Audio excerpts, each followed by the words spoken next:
Bravo. Samo polako. Polako. Idemo na našu pop kandidatkinju. Jovana Jovanović, 14 godina, iz Novog Sada. Peva pesmu Zorice Brunslik, Moja zakletvo. Sa mnom ujak. Dva ujaka. Ne, ujak, tata. Ujak, tata, sestra i mama. Ti, kome bih decu rodila, Bravo. A? zbog koga sam rat sa svima vodila.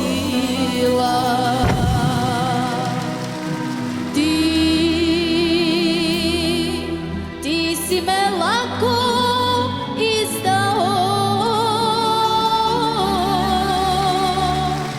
za šaku strasti prodao.